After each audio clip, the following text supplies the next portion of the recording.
پیسیفائر یا چوسنی، اس کو دینے کے کیا فائدے ہیں، کیا نقصانات ہیں، اس کے بارے میں ہر ماں باپ کے لیے جاننا بہت ضروری ہے۔ لوگ اپنے رشتہ داروں کو دیکھ کر، اپنے دوستوں کو دیکھ کر چوسنی دینا شروع کر دیتے ہیں، لیکن ان کو اس کی سائنسی وجہ نہیں پتہ ہوتی۔ نہ وہ یہ جانتے ہیں کہ اس کے فائدے کیا ہیں، نہ وہ یہ جانتے ہیں کہ اس کے نقصانات کیا ہیں اور اس کو کب استعمال کرنا ہے اور کب اس کے استعمال کو ترک کرنا ہے۔ میں ہوں ڈاکٹر احمد حسن اور آج ہم اس اہم معاملے میں آپ سے گفتگو کریں گے۔ سب سے پہلے ہم چوسنی کے فوائد کے بارے میں بات کریں گے۔ چوسنی کو عموماً بچے کو کام ڈاؤن کرنے کے لیے، بچے کو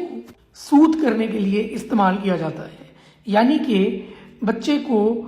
آرام میں لانے کے لیے، اور کوشش یہ کی جاتی ہے کہ چوسنے کے ذریعے بچہ کم سے کم روئے، اور اس کام میں چوسنی بہت کارآمد بھی ثابت ہوتی ہے۔ ایک اور بہت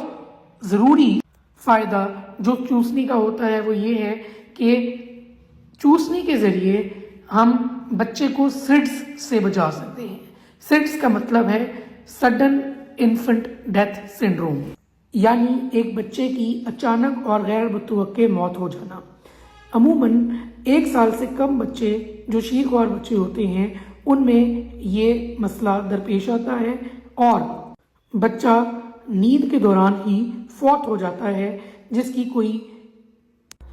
واضح وجہ سامنے نہیں آتی۔ چوسنی یا پیسیفائر اس چیز کو بہت کم کر دیتا ہے اور سڈس کے خطرے کو بہت زیادہ کم کرتا ہے۔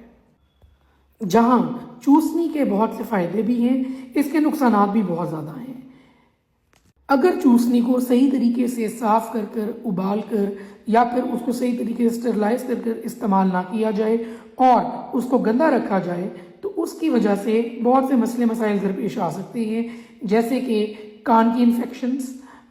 گلا خراب ہونا، بچے کو الٹیاں لگنا، دست لگنا، بار بار بخار کا ہونا، اور اوورآل اس کی جو صحت ہے اس پہ بہت برا اثر پڑتا ہے۔ ایک اور بہت اہم مسئلہ جو زیادہ چوسنی کے استعمال سے ہمارے سامنے روزمرہ کی زندگی میں آتا ہے وہ یہ ہے کہ بچہ جو ہے وہ دیر سے بولنا شروع کرتا ہے، جس کی وجہ سے وہ اپنی عمر کے باقی بچوں سے پیچھے رہتا ہے۔ ایک اور بہت ہی اہم مسئلہ جو پیسیفائر کی وجہ سے ہوتا ہے یا چوسنی کی وجہ سے ہوتا ہے وہ یہ ہے کہ دانتوں کی آپس میں الائنمنٹ نہیں رہتی۔ جب ایک بچہ چوسنی استعمال کر رہا ہوتا ہے تو اس کی وجہ سے جو بچے کے دانت ہیں، جو دودھیا دانت ہوتے ہیں، وہ اس چوسنی کے ارد گرد گرو کرنا شروع ہو جاتے ہیں، جس کی وجہ سے بچے کے دانت ایک سیدھی لائن میں نہیں رہتے اور بچے کو بولنے میں بھی مسئلہ آتا ہے۔